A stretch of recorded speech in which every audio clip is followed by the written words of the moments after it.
you can't poof gold in existence.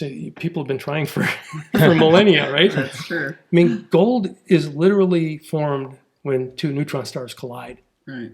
I mean, it doesn't happen often, and the stuff's out there, but it's rare, and people have recognized its value as money because you can't just fake it into existence like you can a fiat currency. Right. And that's why fiat currencies all end up dying. Hey y'all, put on your boots, grab your headphones, and let's get a little muddy. As we build a community rooted in the love of dirt roads, whether dust or mud. Welcome to the Dust or Mud Podcast.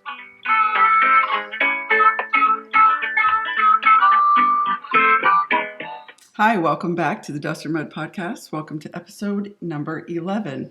And today, super exciting, we actually have our first guest. Woohoo! I know. Welcome, Tim Arbeiter. But before we get to Tim, let's just recap real quick what we talked about last week on episode 10. Episode 10 was the magic of raw A2A2 Jersey milk. It was, yeah, and it is magical. It is magical schmagical. Yep. We talked a little bit about the magic, and I mentioned, okay, Tim, it's chemistry. This was the Tim that I was referring to about the magic and chemistry, and Tim let me know that chemistry is magic. So that worked out really well. Thanks, Tim. You're welcome. So on this podcast, we like to talk about food, freedom, and farming. Yeah. And I think Tim brings a great perspective to all three of those things. I agree. Yeah. So tell us a little bit about Mr. Tim. Well, Tim, from way up north, originally, yeah? Way up north, sort of. Sort of? Yeah, Wisconsin. Yeah. For a Florida boy, that's way up north. Well, no matter where you are, there's always up north from wherever you are. So that's fair. That's fair. That's fair. So from Wisconsin, joined the Marine Corps fresh out of high school. Fresh out of high school, yep. Almost made a good decision by joining the Air Force, but very close. I took the physical and the ASVAB for Air Force. My mother asked me if I talked to the Marine recruiter, and I thought she would have a fit if I went in the Marine Corps. But she said, no, the Marine Corps is great. So, guaranteed infantry. There you go. Into the Marines. Out of the Marines to the university, then to become a chemist. Yep. And chemistry and business, dual major. Worked as a chemist now for decades? Going on 40 years, 37 years, I guess I've been in chemical business. So I've done just about everything from sales to distribution, worked in the plants. Pretty much everything. Awesome. And then most recently, and I hope we get to this point as when we start the conversation, left a C-40 city to relocate to the Ozarks. Yes. And couldn't wait to do it. Awesome. We have got to get to that in the conversation. Yep. Absolutely. Okay. Sweet. That's very. This is going to be fun. Yeah. Okay, but how about a quick farm update? Okay. Not a whole lot has happened really. Betty, our milk cow, continues to get better. She's producing more and more milk. She's putting her condition back on. Super happy about that. So Betty on the upswing and more milk in the refrigerator. Yeah, definitely. She looks a lot better. Yeah. It was concerning, and it now is looking way better. Thank you, Dr. Peters. Right? Yeah. We put our 2 ewe flocks together this week. Mm-hmm. We've been having the new ewe flock and the older ewe flock, or the fatties and the skinnies, or however we referred to them. The point being, we worked the older ewe flock across the farm and got them up into the same area with the new ewe flock. That was a pretty much nothing burger. We put them together and they integrated almost immediately. And that was like it. And now it's just a whole bunch of sheep. Yeah. All together. Yeah, exactly. And they seem to be doing well. Yeah. The chicks are doing well. The beef chicks are doing well. The layer chicks are doing well. And we're 1 week from processing meat birds. Yeah. So that'll be coming soon. Yep. And pigs to the processor also. Right. It's harvest season. We're ready to get them harvested. That's right. Okay. Yeah. Awesome. Well, that's the farm update. Wow. Yeah, super fast. That was fast. Yeah, it was pretty quiet. Just normal. Feed everybody and keep them alive this week. Yeah. I think. Yeah, standard farm. Not a whole lot of Crazy farm. which is good. It's real good. Yeah. So Tim, we're gonna switch gears now. Over to you, man. All right. Wanted to spend just a few minutes, some time, just getting to know you. We've gotten to know you over the past year, and really think that that's awesome, and really cherish the friendship that we've built. Likewise. And I want to share that with the folks that happen to listen or watch. And so I've come up with some questions. We can talk through them. We can not, however it happens. But really, my goal in the whole thing, in this portion at least, is to let the people know the person that we've met is really sort of what I was hoping for. So as long as we get somewhere close to that, this portion will be a success. We pull the curtain away and just. That's right. You know, So Well, my goal is to pick your brain because you have a lot in there that I think that other people might be interested in as yeah, well. for sure. And that's why you're here. Yep. Also. Yeah, absolutely. So we mentioned that you've fairly recently transitioned from a C40 city to the Ozarks. So talk to us a little bit about your decision to leave, your decision to come here specifically, and any real defining moments there in that Sure. process. You know, guys, I think the journey really started about 70 years ago when my parents were expecting their first child. They were both born and raised in Milwaukee, in the city, and they'd been living in the city, and they decided they wanted their children to have a little bit different life. So they found a new development out in the cornfields and the woods, and they bought a half an acre and they built a house. And that's where I grew up. And, you know, it's interesting that the first pictures of the foundation going in, all you saw were corn stalks and trees. There was nothing out there. But I lived there almost 18 years and I saw that place change. I saw development creep in. And of course, we were development at one point, and then I saw additional development. Right. And you know, when I was young, a boy could take a BB gun and go hunt elephants right out his back door. Right. It was adventure, and it was just, you know, and then eventually it's like, well, you got to get on your bicycle and ride somewhere, and then it's like you need a car. So that stuff really, it actually hurt my soul to see those things happen, cherished places just disappearing and knowing that they're gone forever and no one else is going to be able to enjoy that. So when it came time to think about where do we want to settle, Kathy and I were looking at buying land in 2010, and my criteria were really pretty simple, and they were focused on, I don't want that to happen again. I want to end up in a place that I don't have to wake up one morning, like the dreams that I would have as a young boy, that I would go to my favorite place and it was crawling with earth movers, and it was being developed, and I'd wake up and, you know, it seems strange, but that's what I worried about. Yeah, sure. The encroachment. So, you know, we started using the internet, you know, low population density, flat to decreasing population, low per capita income. That does not support bureaucracy. And that's what I wanted. I wanted no bureaucracy or as little as possible. I don't want, you know, excellent transportation infrastructure because that invites development, Well, right? You succeeded. Yeah. So It's we left Harris County, Texas. The population density there is 2,772 per square mile. Oh, wow. Do you know what Ozark County is? Tell me. 11.5. Yeah. The per capita income here is 38% below the average for the U.S. Now that sounds bad, but it's not necessarily bad because how do you spend your money? Right. Are you in debt? You might live high on the hog, but if you're riddled with debt, are you really free? Right. No, you're a debt slave, right? So people here don't have a lot of money as the world counts it, but they have freedom that most of the world doesn't understand. So That's awesome. so that's sort of the process we went through, and you know, we found land right here in Ozark County, and we started with 80 acres, and we kept adding pieces that became available until, you know, now we're working on a place to live and building our solar farm and all that good stuff. So it's fun. That's really But that's cool. kind of how we ended up here. I think it really started just a long, long time ago, seeing development. But you know, the interesting thing is that the very thing that I wanted is actually creating the thing I'm trying to avoid. So you have to be careful. You chase something and you catch it, and then it becomes something other than what it was before you caught it. Explain. Yeah. So Elaborate. the acreage that we have now, Mm-hmm. I've cut trees down to put in solar panels. I've cut down trees to put up a shelter. Yeah. I've drilled a well. I've developed it. And we're trying to keep that development in a very small part of the acreage. It's like 1.5, 2 acres out of the 281. Mm-hmm. But we're still changing it.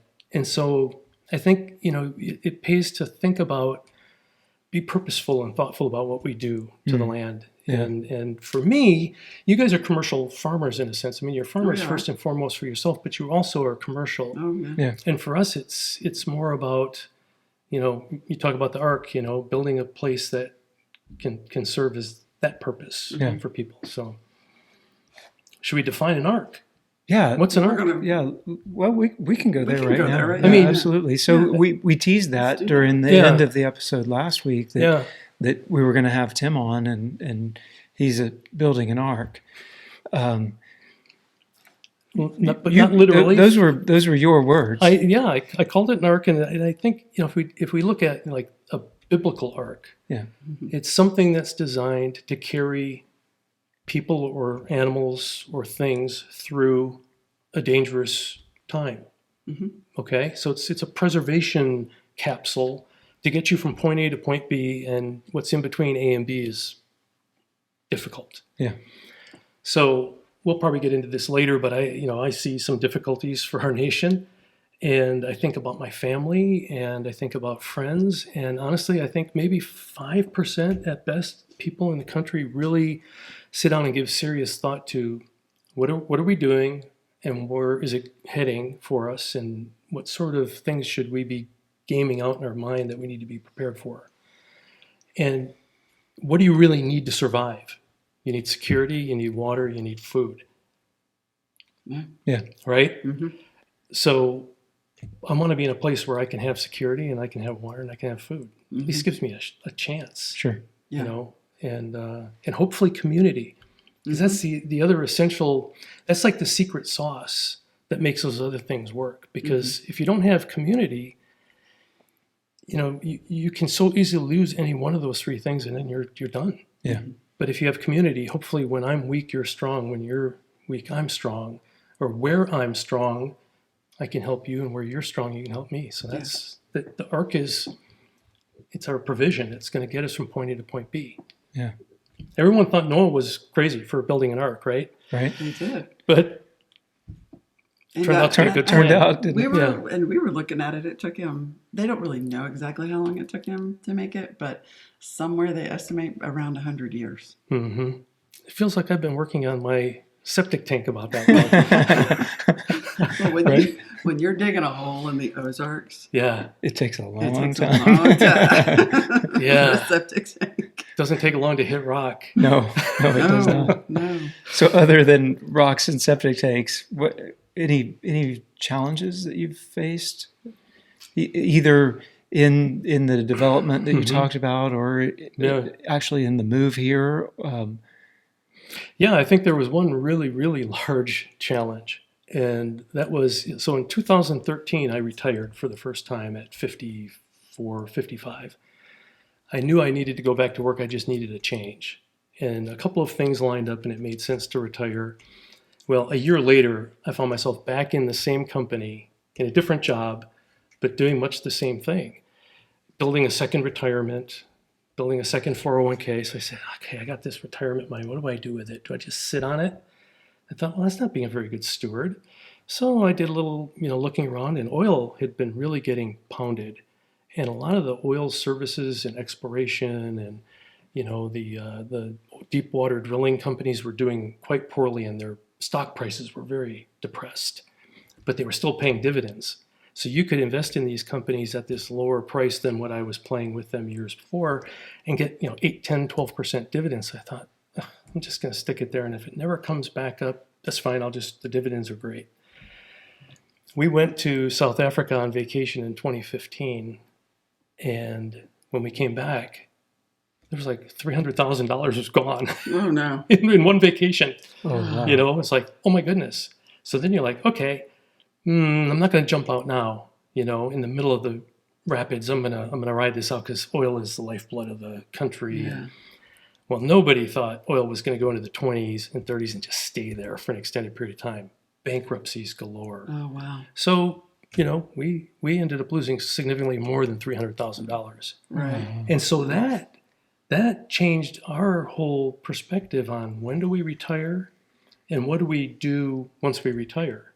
You know, we had these visions of this, you know, nice house with 3 master suites that siblings could come and stay for 2 weeks and they'd be comfortable. And, you know, that's not going to happen now because all that money's gone. Yeah. So that was probably the biggest challenge in terms of, you know, and I'm still working. I turned 66 in a you know, matter of weeks and still working. And, you know, I thought, Mom, I might work till 62 and then I'll be full-time working on the place. Well, now I'm racing back and forth, you know, doing the weekend septic tank manufacturing thing. And so that was a challenge. But I think what it kind of illustrates, and the reason I share it is I think it's important for people to have plan Bs Yeah. and plan Cs and to understand that, you know, even though we do research and we think we're making a good decision, it could really turn sideways on you really quickly and you find yourself in a spot. But if you've really asked yourself, what am I doing and why am I doing it? Then those are just obstacles to overcome. They're not going to cause you to just completely stop it. It's going to alter your course, and it may change, you know, where you exactly end up. But you know, we still wanted to come to Missouri. We still want to have a place where people can come and be safe and find solace and food and water and shelter. But it just won't be as fancy as Yeah. what we had envisioned. Right. Understand. Yep. Wow. Wow. Well, and I've had people say, I tell that story to people and they go, okay, so you guys lost like $1 million and are you guys still married or, you know, did your wife divorce you? Or I'm like, no, we're doing better today than when we had the money. Right. They're like, how's that happen? It's like, Yeah. it's perspective. It's, you know, where your heart is, you know, where your treasure is. And our treasure is not in the money. The money was useful if we had it, but there are bigger and better things than the money. So, and I think our society, our culture has kind of lost sight of that. We've become very, you know, monetary centric to the extreme. Oh yeah. And we're willing to leverage and leverage and leverage to try to make that extra Gain. money. And the risk isn't really being calculated. And, you know, I bought equities and, you know, the average person thinks, well, I own part of that company. Okay, what if that company goes bankrupt? Then what? Yeah. How much of your money are you willing to lose? Because if you own equities in a company, guarantee they go bankrupt, you're not the first guy in line. Yeah. The bank who lent them all the money to buy the drilling leases and the ships and all the other stuff, they get paid off first. And if they're going bankrupt, it's because they're insolvent. So how much do you think the bank's even going to get? Right. You're not getting anything. So it seems to me that's a fairly unique perspective on money. And I couldn't put a percentage to it, but you had mentioned that maybe 5% of people are actually thinking about what might happen in the future.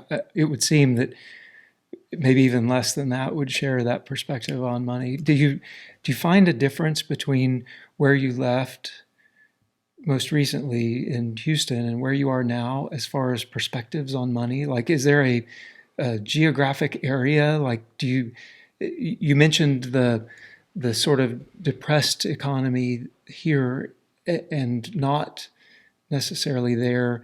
Do you find perspectives on money correlate, or do you think that it really doesn't matter? I don't think it's geographical. I think it's, you know, where you are on the income scale. If you've gone to college and you're told, you know, you need to be making $100,000 by this age and you need to save up, you know, $1.2 million to retire, that's been beat into your head and you believe it.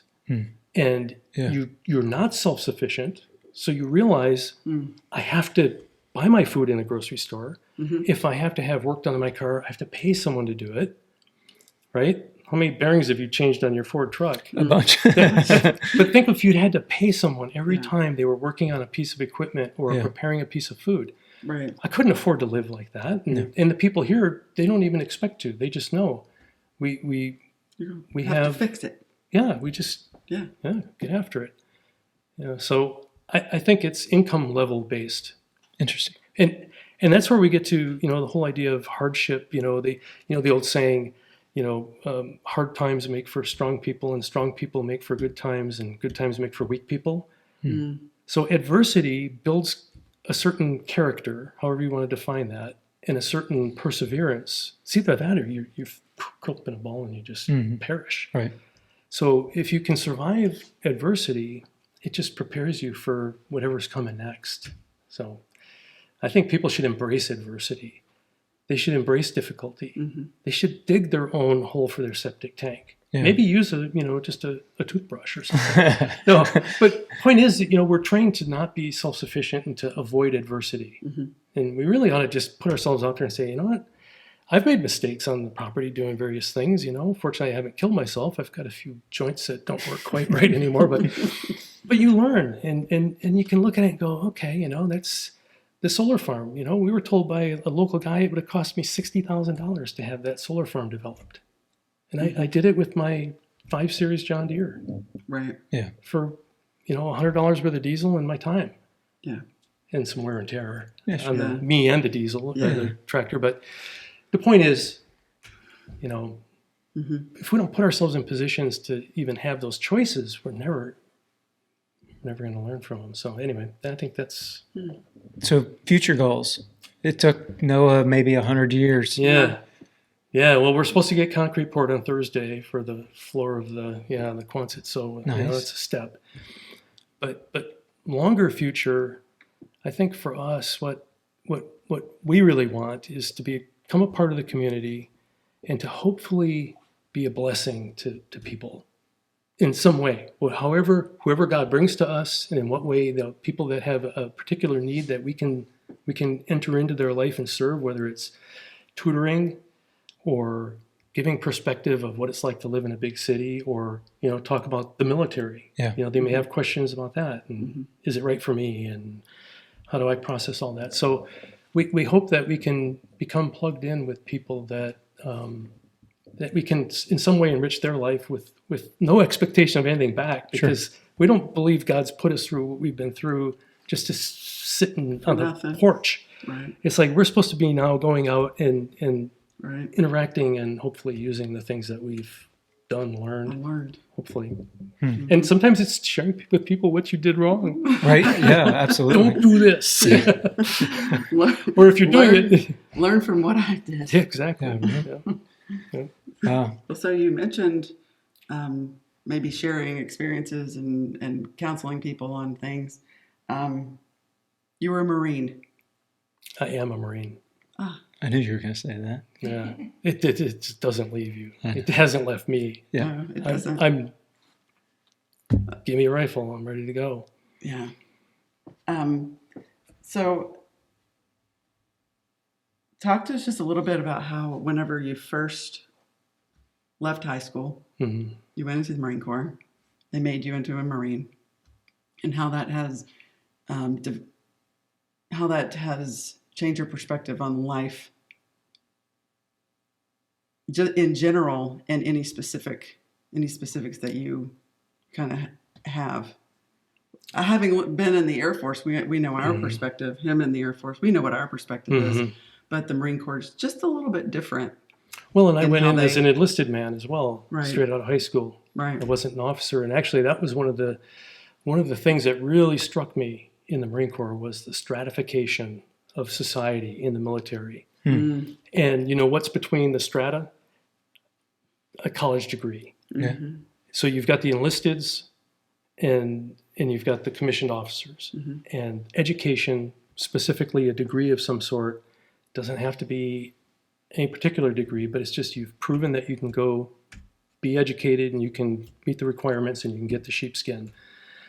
And although I did have a commanding officer who was a Mustang, Vietnam, his officers were all killed and he got promoted out in the field. So it happens. But then when he came back stateside, he went straight to college and they got him a degree. Right. He got a degree. So after about 3 years in the Marine Corps, I realized I'm not going to make this a career as an enlisted man. I'm going to get out and go to school and get further my education, Right. and then see what happens from there. So that was certainly one thing I learned. But obviously, the whole idea of service. One of the things that motivated me to go in the Marine Corps, we were in the height of the Cold War when I went in.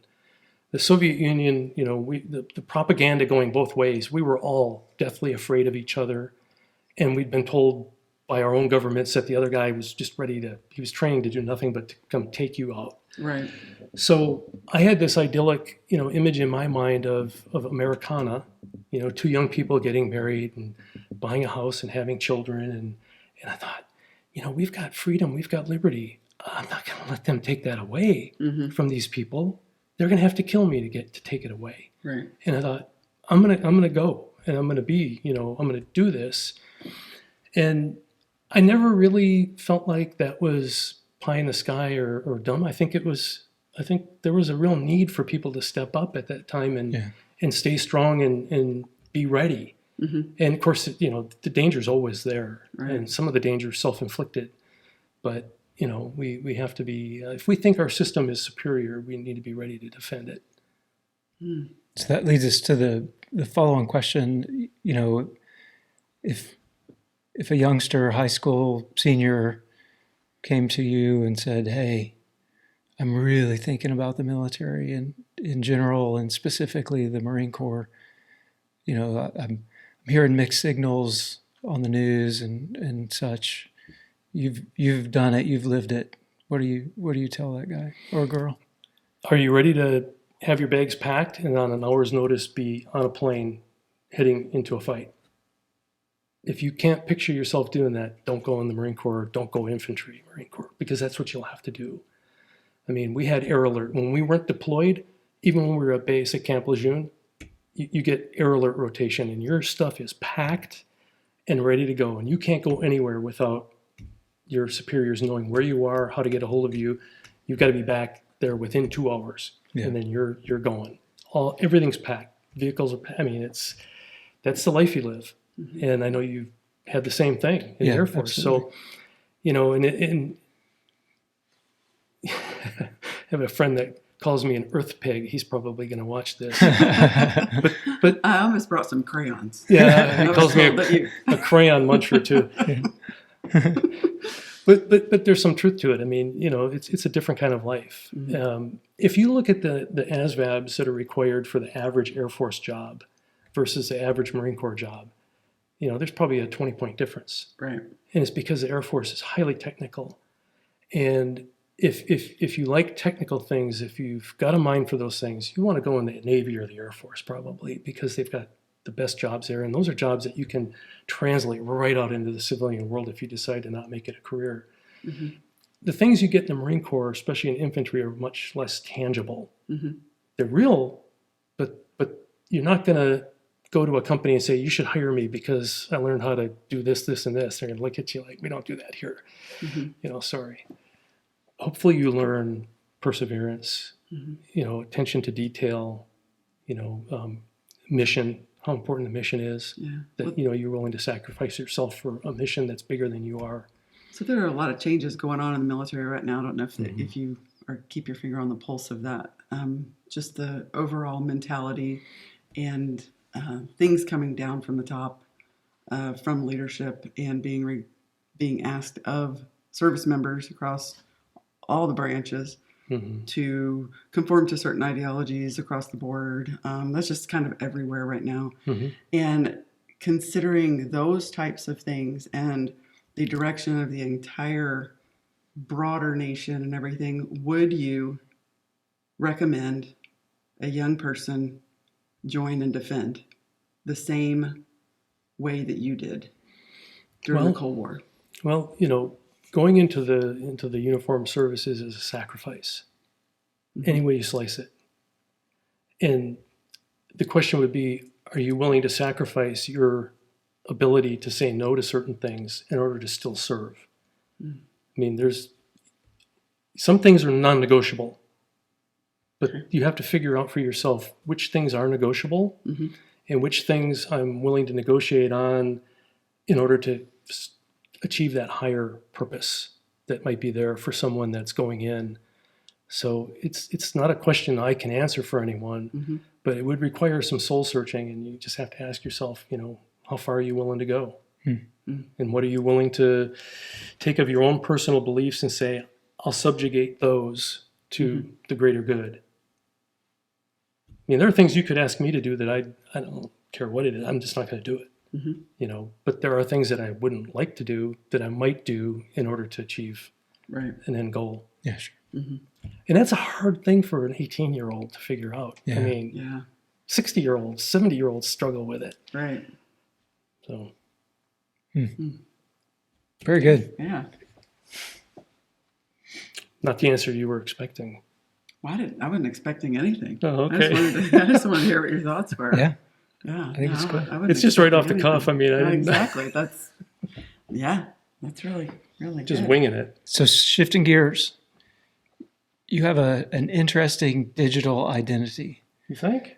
I do. So the short story there is when we write a blog, or I write a blog, and we'd met you about a year ago, October last year, and shortly after that, I didn't correlate the two, but shortly after that, there was a commenter on a lot of the blogs, and it was Anti-Fiat, Anti-Fiat.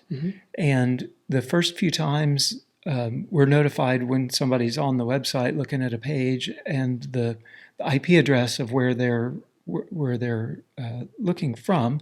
So like we have Starlink, so it shows up as coming from Dallas, right? That's where their IP address is. So Anti-Fiat was coming from somewhere in California.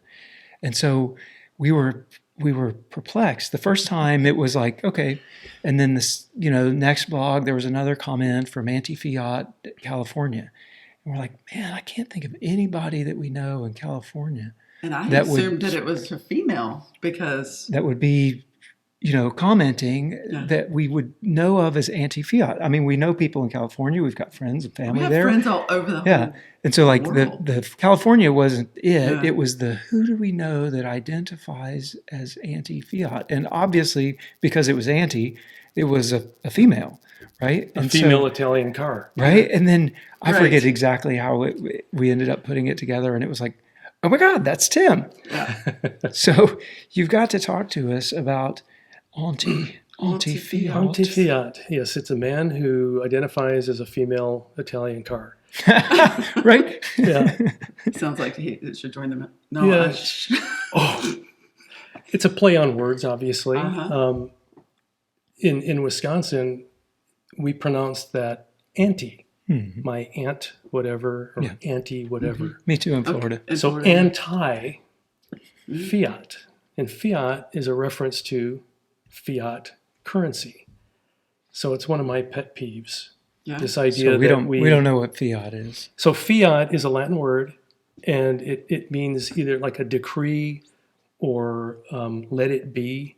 So if I'm the sovereign ruler, I can decree by fiat without any consultation or any reason other than I just want to do it. I can decree that you guys are now farmers in Ozark County, and this is where you're going to live, and this is what you're going to do. So fiat currency is something that is not intrinsically valuable. It does not have inherent value. It's just something that the government decrees and poofs into existence and says, this is your money.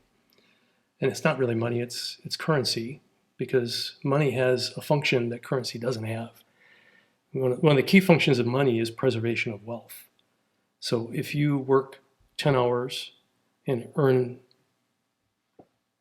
$100 worth of gold, and you put that gold away for 100 years, 100 years later, the gold's going to buy the same thing it did 100 years earlier. And my favorite example is a 1 ounce $20 double eagle from 1883. You could walk into a store and buy a Winchester rifle and 500 rounds of ammunition. You could with that 1-ounce double eagle today, buy a Winchester rifle and 500 rounds of ammunition because it's now worth $1,900. Well, the double eagles are $2,100 because they have numismatic value, not just the gold. But the point is, it preserves wealth. Fiat currency does not preserve wealth because the government poofs it into existence. And why is that bad? If you've got $1 trillion floating around in the economy chasing the goods and services. So the dollar is a fiat currency? The dollar is a fiat currency. Yeah, So absolutely. we've had these conversations, but we're gonna keep picking because not everybody has, Tim. Sure. So the dollar's backed by gold. Yeah, it used to be. It used to be partially backed by gold. No, like we've got Everybody. gold and Yeah. Fort Knox. Yeah. Fort Knox. Yeah. Yeah. And that's When was the last time that was audited, by the way? Is it? Have you great. seen? Oh, yeah, that's right. It hasn't been audited. So the U.S. really amassed quite a bit of gold during World War I. We entered the war really late, and we spent the first part of the war making stuff for the Europeans and getting their gold because they were busy killing each other. Mhm.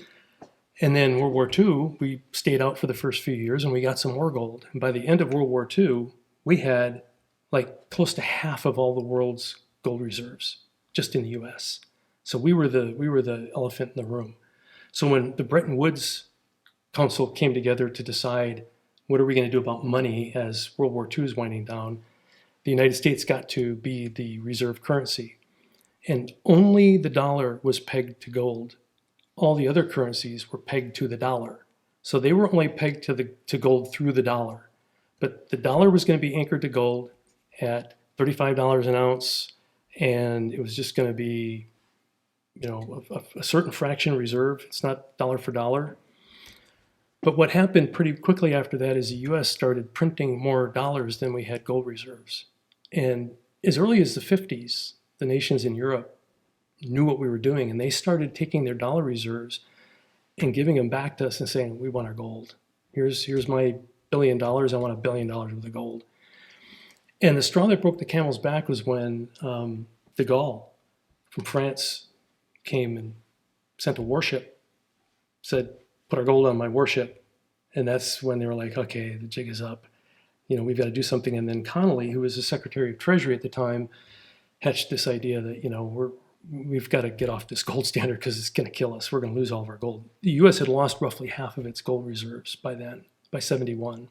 So August 15th, 1971 is when Nixon came on TV and said, there are people raiding the U.S. Treasury and we're going to defend the dollar and we're from these bad guys. We always make it out like the other guys are doing something wrong. Right. We were the ones that were... When really they just wanted their gold. We were defaulting on the Bretton Woods Agreement. Right. Bit by bit by bit. And then we really defaulted on it when we said, we're closing the window. You can no longer convert your U.S. denominated assets into gold. We're not doing it anymore. And yeah, so if you look at a chart of U.S. GDP versus money supply, up until 71, they tracked pretty closely. After 71, when they completely got rid of any illusion that we were gold backed, the dollars they just started printing them like crazy. And of course, we had horrible inflation in the 70s. Oh, yeah. You guys have heard about that. Mm-hmm. We lived through it. It was pretty bad. Yeah. And, we've just had these cycles in the 90s. And then, 2019, we had our debacle. And, and we just keep printing more money. So That's do you our think answer. that 71, is that when it changed from money to currency? I mean, if it was pegged to gold, was it money at that point? No. As long as there was not a requirement for the government to be fiscally disciplined because they had to maintain a finite ratio of gold reserves, then it's no longer money. As soon as you can start printing more of that stuff, you're debasing the dollars that are already out there. Mm-hmm. So when the dollars in circulation surpassed the Agreed to reserve rate. reserve Yep. amount of gold, Mm-hmm. as soon as you surpass it, it's now You've no default- longer money. You've essentially defaulted on the promise. Mm-hmm. Because those dollars are now raising the price of everything because there's more dollars Right. chasing a finite pool of goods and services, so the price goes up. And then, we did that in spades after the '08 great financial crisis. And everyone was, like, well, how come we didn't have inflation? They dropped interest rates and they were printing money and monetizing all this debt. The Treasury's creating Treasury bills and auctioning them off, and whatever doesn't get bought, the Federal Reserve comes in and buys them and poofs money into existence. But see, what they did was with those low interest rates, there was no place to put your money to make money other than the stock market and real estate. Yeah. Because real estate went up because now mortgages were cheap. So it's like, okay, you used to be with a 7% mortgage, you could buy a $150,000 house, but now with a 3.5% mortgage, you can buy a $300,000 house. What happens to the price? It goes up. Yeah, sure. It's like putting water in a bathtub and watching everything go up. Same thing with the stock market. People are like, you can't get returns putting your money in fixed income or in the bank. You got to go in equities. All that money is piling into equities. The stock market blows up. So there was, let's define inflation. Inflation is not prices going up. Inflation is an increase in the money supply. Right. The result of the increase in money supply is prices go up. Right. So they're saying, why didn't prices of X, Y, and Z go up? Well, prices did go up, but the asset classes that went up made people feel richer and they liked it. When your house goes up in value, you're happy. Right. When your stock portfolio goes up, you're happy. Right. But if it's all built on debt and leverage, there's risk. There's what we call counterparty risk. Other people have to do things in order for your investment to remain, viable. We learned that the hard way in 2015, 2016. Right. And it can be things completely out of the control of the folks that are running the company. It could be decisions that are made with Saudi Arabia on how much oil are we going to pump and what's that going to do to the price. Do we want to hurt Russia and lower the price of oil? Great, let's pump the heck out of it. We'll do our fracking and you guys pump, and we're going to drop the oil price from $100 to 25 or 30, and we're going to choke Russia. But it also chokes people that there's a lot of collateral damage when you do stuff like that. Yeah, sure. So, but it's all Anyway. Anti-Fiat. So I'm anti-Fiat because I think it's dishonest. I think we need honest money, real money, that requires fiscal discipline. And people say, well, but people can't have a TV in every room if they can't borrow the money to buy it. Okay, well, maybe we read books to each other. So are you a crypto guy? I am not. It's a lot of people talk about that as the only answer for real money. Yeah. And I'm a Luddite. I am. I'm a Luddite. And I like keeping. Explain Luddite for folks. Well, Ludd was a guy who, it was back in England. The printing presses were coming out and taking jobs away from typesetters, and they're like, just destroy that stuff. They don't like progress because of the secondary and tertiary effects. I think we've got a few of those coming. Yeah. We love the first order effects of what we do. Yeah. We're creating apparent wealth, but the second and third order effects are, diminishing our families and our society, and they're creating people who don't know how to persevere in hardship because everything's been handed to them. And is that good? So I'm sorry I cut you off. The crypto. You Crypto. said you're a Luddite, so you don't believe it. But I don't. And the fact that you don't like progress, do you just not want it, or you don't see it as a viable option? The latter. And the reason is for the very reasons I don't like fiat currency. It seems to me that crypto is almost like Uber fiat. Because at least with a dollar I can hold it and you and I can trade it. And if we both agree that this dollar is worth something, but if the power goes out and the internet shuts down, how do I use crypto? I mean, can I? I mean, educate me. I'm thinking without electricity and without the internet, I don't know how I'm going to transfer I don't know. crypto. No, I don't have an answer to that. And if people have confidence in paper money, which seems kind of, when you think about in terms of like gold and silver, I mean, we started as a bimetallic monetary system, right? And in the Constitution, it says if the states are going to make any money as a state, it has to be nothing other than gold and silver coin. Right. So gold and silver were recognized as money, and they've been recognized as money for thousands of years, right? Now the Chinese actually were the first ones to do the paper currency thing in a big way. And, they blew it up.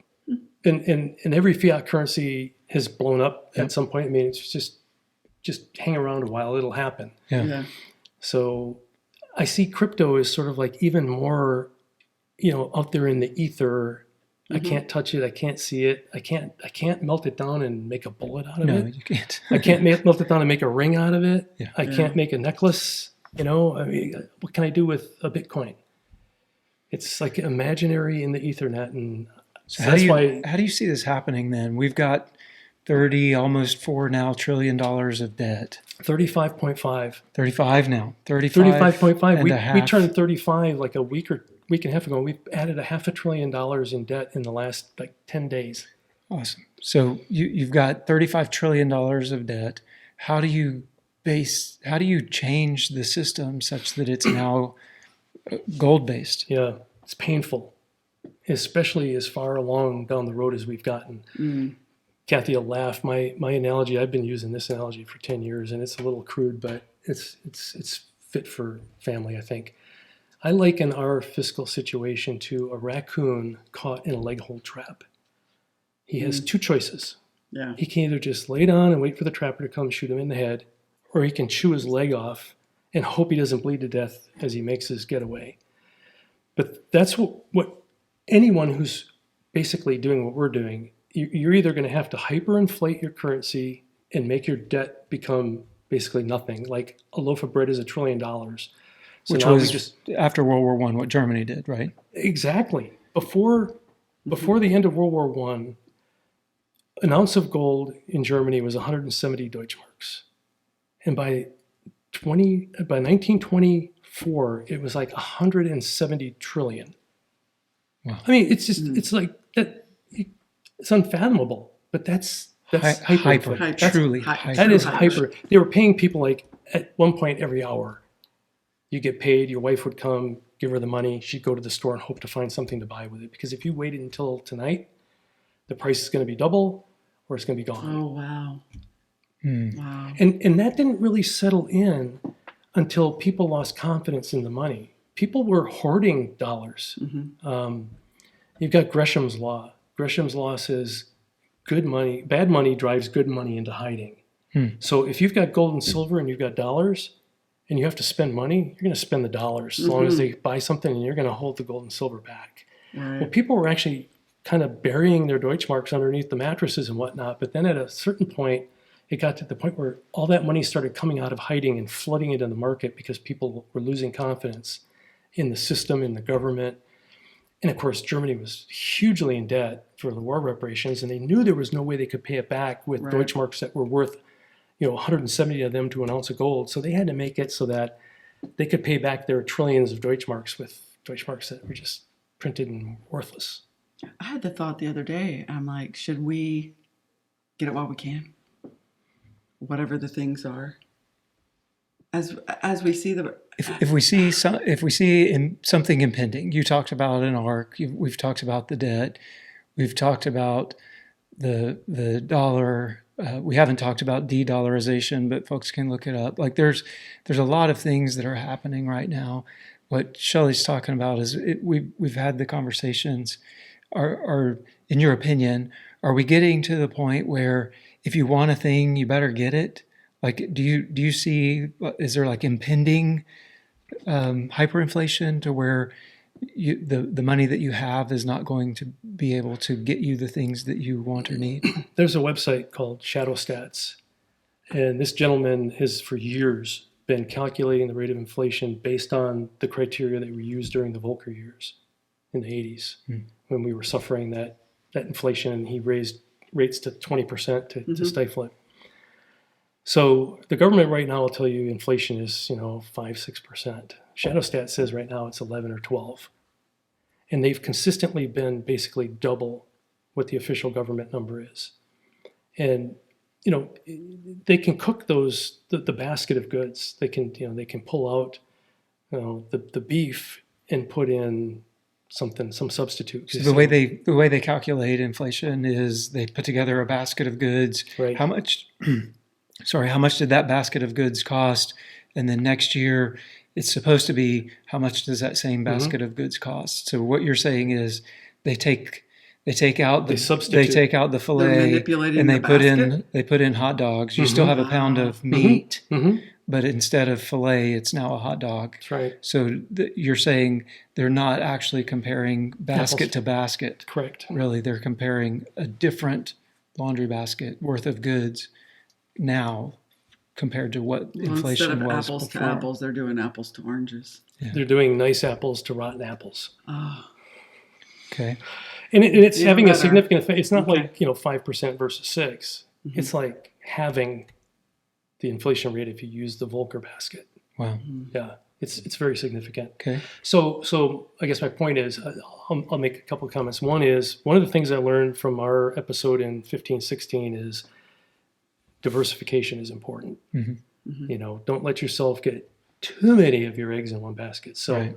we live in America, and the currency of the realm is the dollar. Mhm. So you probably want to have some some dollars. dollars. Now, the question I ask myself all the time, and Kathy and I discuss it all the time, is how many of those dollars do you really want to have? And frankly, we've got dollars that we have no control over. They're in a retirement plan. They're Right. in an HSA.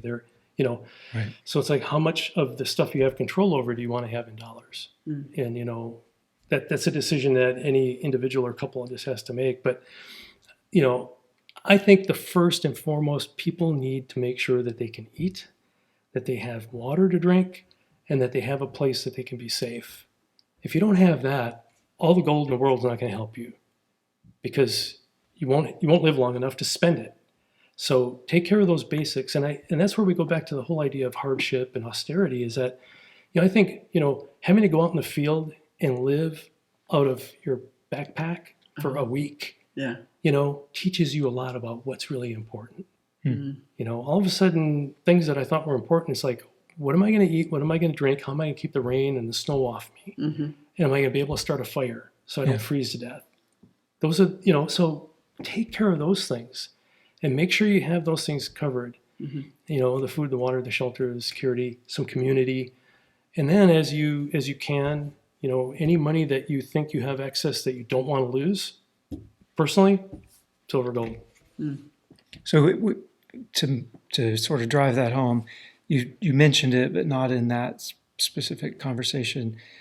You believe precious metals, wealth preservation, not wealth generation, but wealth Correct. preservation. Yeah, it's not a get-rich-quick scheme. It's a way to take your purchasing power that you have right now in dollars and lock it up and transfer it over to whatever comes next, so that it'll still actually buy something. Because the people that hoarded a trillion Deutschmarks in 1923, come 1925, Bread. light your fire in your wood stove with them, Maybe. right? Yeah. I mean, paper your wall with it. Worthless. Hmm. And that's currency. Hmm. Anything that a government can poof into existence. They can poof out of existence. Exactly. And you can't poof gold in existence. People have been trying for millennia, right? That's true. I mean, gold is literally formed when two neutron stars collide. Right. I mean, it doesn't happen often. And, the stuff's out there, but it's rare. And people have recognized its value as money, because you can't just fake it into existence like you can a fiat currency. Right. And that's why fiat currencies all end up dying, because human beings are greedy, we're selfish, we don't like to say, okay, I won't do what I want to do. I want to do what I want to do. I don't want somebody telling me no. So I print and I spend and I buy votes, but it all looks great until it's not. Mhm. My analogy is, you're on the Niagara River in a canoe, and you're going down a foot every half mile, and it seems so placid and so nice, and I think I'll take a nap, and then all of a sudden you hit the falls and you drop 167 feet, and just like that. Mm-hmm. And that's how these things usually happen. The old, you've heard this 1,000 times, I get sick of it, but it's true. The old asking Hemingway, how did you go bankrupt? And he said, well, slowly at first, but then all of a sudden, it's like, that's how stuff happens. Right. It's like I was rich one day, and then all of a sudden I was poor. And if you're not prepared for that, it's quite a shock. Yeah. And I think, it's something that I think we all should think about. And how do you preserve what you've spent a lot of years working for things. You don't want to see it just evaporate before your eyes. Right. And that's why we're real happy to have land, Mm-hmm. because, we can shelter. We've got, we could heat 100 homes in perpetuity with the wood Right. we have on our property. Sure. God forbid, but you know what? A forest fire could come through and torch it all. Right. So you got to have a Yeah. plan B. Yeah. Right. That's right. And the plan B is, an ICF dwelling that you can heat with very little. Very little. So, Yeah. Yeah. but yeah, it's. Yeah. Sorry, I ramble. Oh, that's No, great. you're- It's a no, great you don't conversation. ramble. No, it's great. So tie it to put a bow on it. Tie in for us anti-fiat and building an ark. Wow. To me, they come together. Oh, they do. Yeah. I think, the arc is about something tangible, something real, something that perseveres, that can create life, sustain life. Fiat does not sustain life. Fiat actually allows you to live in a bit of an illusion, Hmm. in something that's not reality. Mm-hmm. And I think the more we can place ourselves in reality and live in the real world. I've got a coworker. She starts, with things, and I'll say something that she just doesn't fundamentally like. And my response is, I'm just being the mayor of Reelsville. That was Rush Limbaugh's line. I'm being the mayor of Reelsville. I'm trying to kind of dial it back for you. Like, you're off in La La Land. Here's the real deal. Hmm. I think we all need, a taste of Reelsville. Mm-hmm. And, sometimes we have to suffer, failures. I mean, how many failures have you guys had out here on the farm? Oh, wow. You learn about parasites. You think you have it licked. No, you don't, right? Yep. You got to, go back and rewrite the rule book. And, Yeah. it's just, it's life, though. And Right. the knowledge base that you build, though, ends up becoming just of such great value. How do you put a dollar value on it? You can teach us how to avoid the problems that you had Right. as we go about trying to raise some food. So, yeah, I think that's how I would kind of tie Got it. together. I think you're talking real and real. Yeah. Let's not live. If you spend your time watching reality TV shows and thinking dollars are the answer to everything, those are all kind of like, well, maybe not really. Yeah. She and I, we have the conversation often, actually, that this is real. What we're doing right here, and folks are being able to listen to or watch. This is not the first time we've had these conversations with Tim. That is real for us. The community that's built by this real interaction, the real conversation, people standing or sitting next to each other and looking each other in the eyeballs, the real eyeballs, not the virtual eyeballs, Mm-hmm. and actually having conversations about more than the weather and truly building the community that you talk about or that you mentioned. Like, that's real, and that's very important to us. And one of the main reasons we wanted to start doing this whole venture with the podcast is to try to build that real community, to let people see that it can happen, it can be there, we can build a community, it can exist, and it really is important to do that, to get together, to build that community. Yep. So I agree, and I think it has to be intentional, but you can't force it. yeah, It's like you want to build community, so you do things to put yourself in a position to have that happen. Mm-hmm. But sometimes it just might not be right, Right. and you have to recognize that too. In our case, I'll speak for myself. It feels right. Oh, this is easy. Yeah. It's like, okay, yeah, it's. My friend Dan says battle buddy. It's Yeah. like we're battle buddies. I mean, something happens, Yeah. I'll give you an arm and a leg if I have to, right, and because it's reciprocal, and Yeah, so sure. we're here for each other. Yeah. And I think you can do that in a place like this because people are more, I think, intuitively open to that. Mm. I mean, gosh, we lived in the same house in Houston for 17 years. It's like there were people on our street we never even met. Oh, yeah. yeah, It's just you're so insulated and isolated, and it's just the way it is. Mm-hmm. And it's not good, Yeah. not good. So No, it's not. It's not good at all. cool.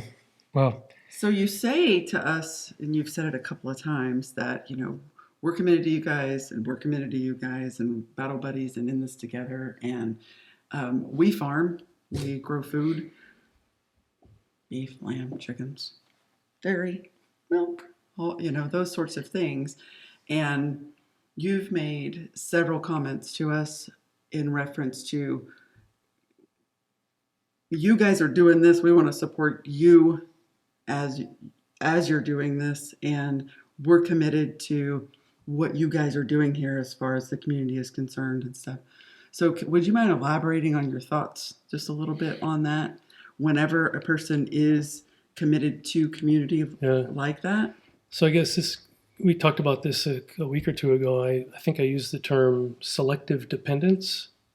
Yeah, you did. Yeah? Mm-hmm. And you kind of looked at me funny, like, oh, what's that? That's So we talk about liberty and independence and all that stuff, but in any human relationship, there's give and take. There's, here's my silo, here's your silo, but there's this amorphous, it's kind of like the Pauli exclusion principle. You got this electrons over here, and but it gets over there, but where is it in between? And so there's this place between us that exists that we venture into, and I'm dependent on you doing your thing, and you might be dependent on me doing my thing, but it's a choice.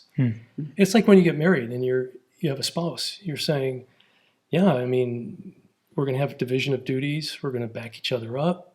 We're going to depend on each other. If one of us doesn't do what we're supposed to do, it's going to hurt the other person.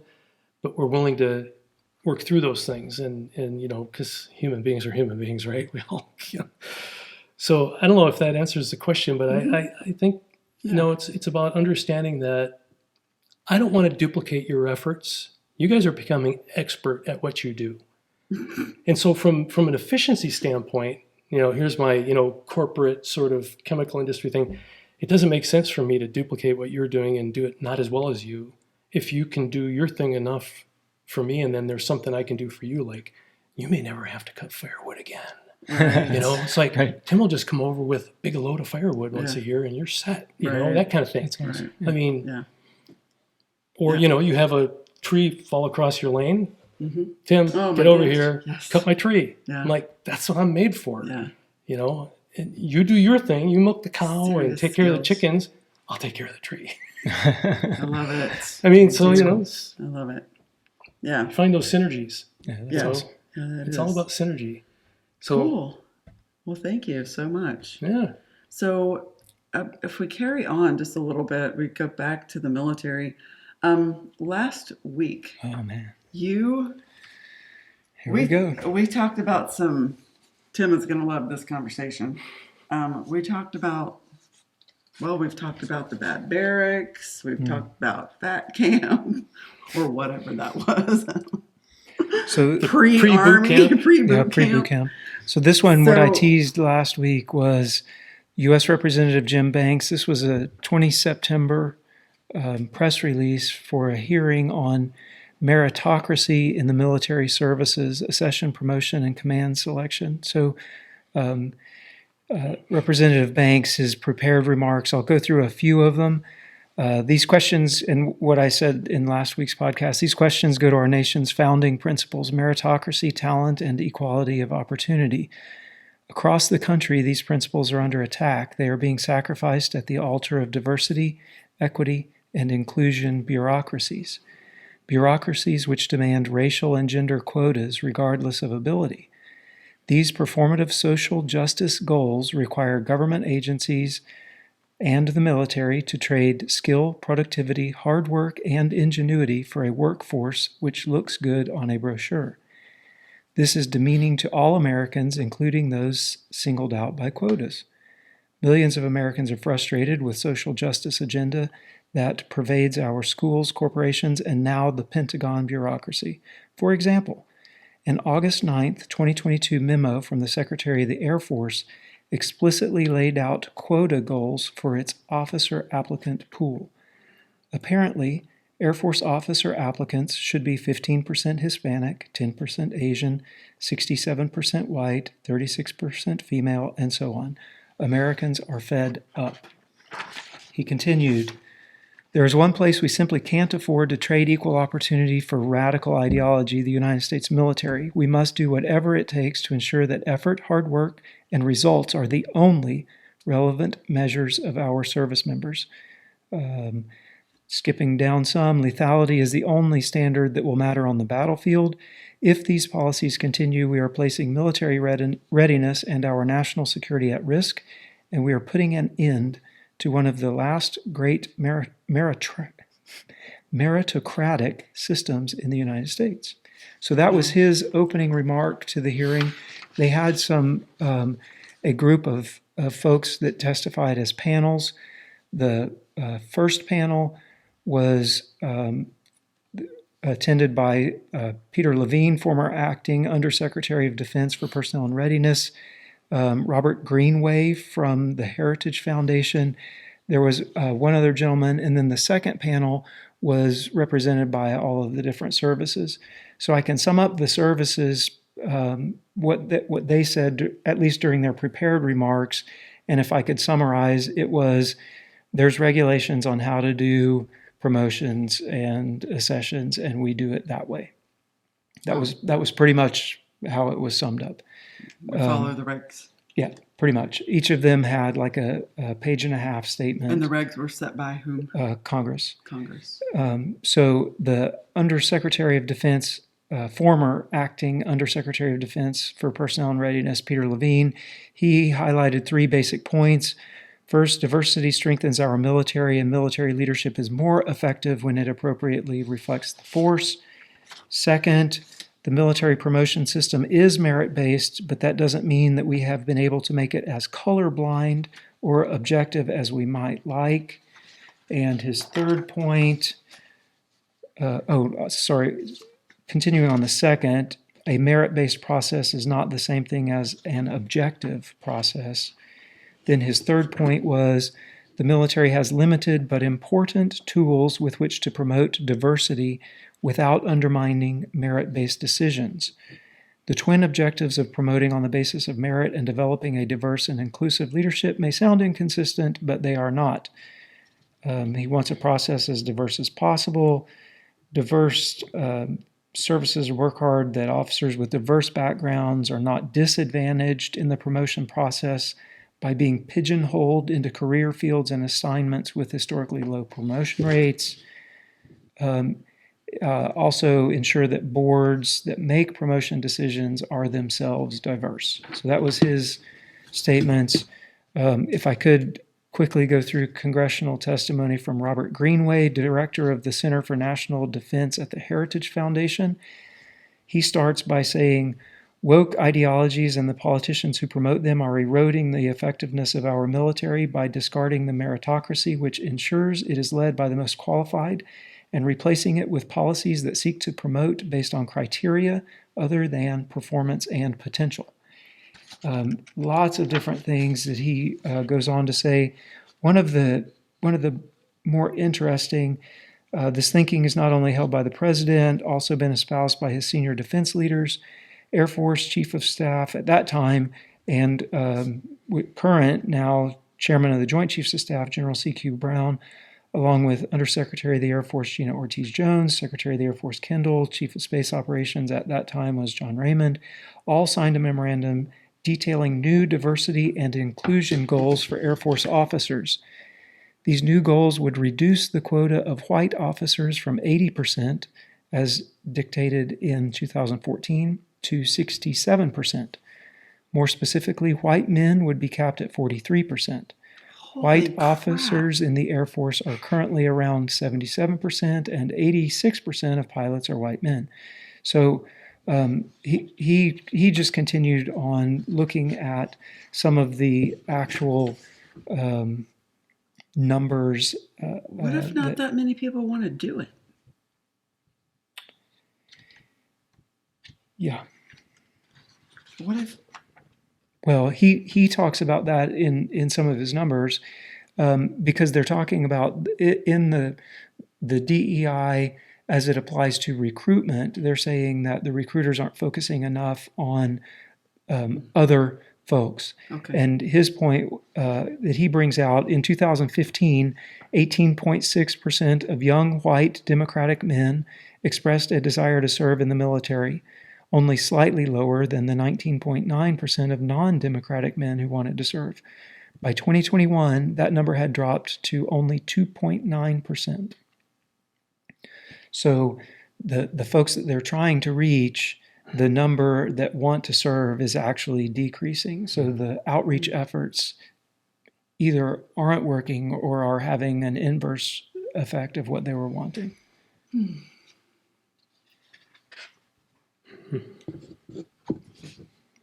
I don't even know what to say. Yeah. So anyway, there is. I think the interesting thing for me about this one was that there were some comments on one of our shorts, and that was it was talking a lot about how the military in general seems to be woke or acting in a manner that is not necessarily in accordance with the way things used to be done.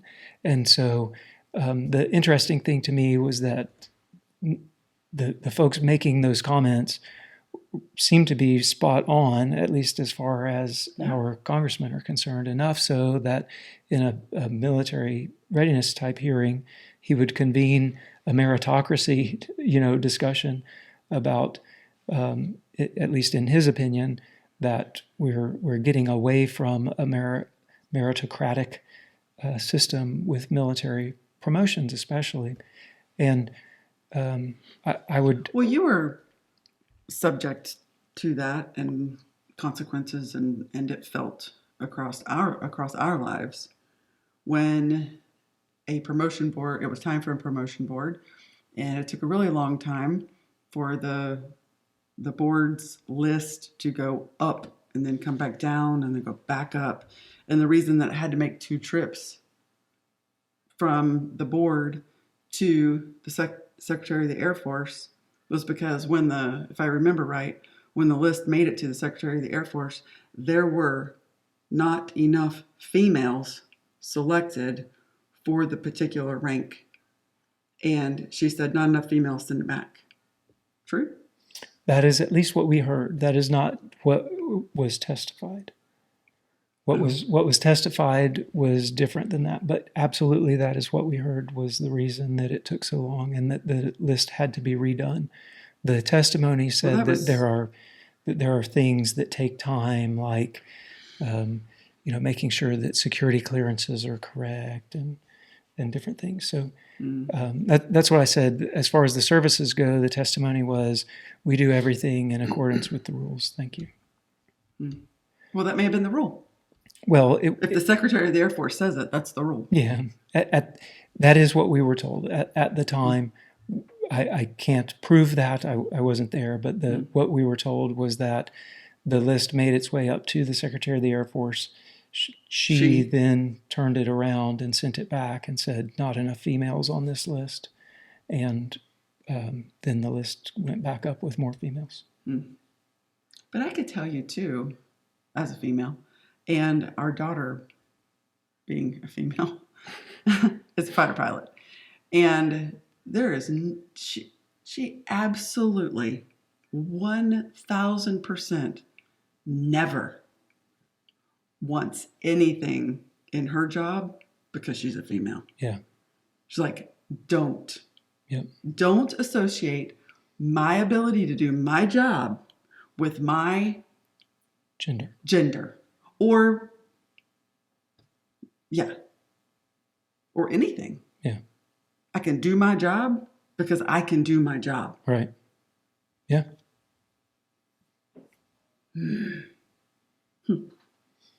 Yeah. Tim? Any thoughts? Yeah. I think that is reflective of how she was raised, probably. It's like you make your own way and, you make your bed, you sleep in it, for better or for worse. So good for her. Glad to hear that. But I'm glad we at least have some representatives out there that are looking out for keeping it based on merit. Because I want the best. Yeah. As a citizen, a taxpayer, someone who has not served and put the uniform on, but I want out there doing the job for everyone's sake, to include the persons, for for the entire system. I want the best one. I don't care race, color, creed, gender. If you're the best one that can do that job, that you're the person. Yeah. You have to be the person because we need you doing that thing. This is the lazy person's way out, I think, because, if you look back in history, we can all come up with examples of people who were promoted that it's because they knew somebody or they did a favor, and that's wrong, because then a deserving person doesn't get that. But you don't fix that by doing something that's order of magnitude worse in another direction. It's like, fix the problem. Just incrementally fix it. Just don't wholesale, oh, this isn't working, so we're going to go do something that's like way off the charts. way out. The other So direction. that seems to me what they're doing. Yeah. Yeah. Okay, well, thanks. There we go. Again. Yeah. All right. Okay. All right. Well, thank you, Tim, for joining us today. Thank you for This was awesome. This has been fantastic. It's been a real pleasure and an honor to be here, and also just to call you guys friends. Yeah. Yeah, of course. And so next Absolutely. week on episode 12, yeah. on episode 12, I do believe that we are going to shift gears fairly dramatically and go from somebody who, you're a baby boomer, right? Okay, we're going to go from baby boomer, Ozarks, to millennial, Ozarks. Elon All Musk. right. I No. don't think he's a millennial. I think he's a Gen Xer. Maybe. I don't know how old he is. Anyway, no, Rebecca, our oldest daughter, she's going to be on next week, and we're going to get her perspective as someone who has come here in retreat as well, but for different reasons, and what this area, the community, and the family that she's building outside of her immediate biological family, and how she is making a new life here in the Ozarks. Yeah. I'm That'd be excited. fun. I'm Yeah. excited about that. Yeah. That'd be Yeah, good. for sure. She's got a story. Yeah, Yes, she does. and it'll be really exciting to hear her share it and see how she shares it. So once again, thank you guys for listening and watching. And if you enjoyed this, please follow, like, and subscribe. And I'm really looking forward to some comments. Oh, I know. I can't wait. Yeah. Just remember, my viewpoints are not necessarily the views of Oh, Aaron whatever. Farms. That's funny. That's funny. Okay. All right. Now, everybody, until next week. Bye, y'all. Bye, y'all.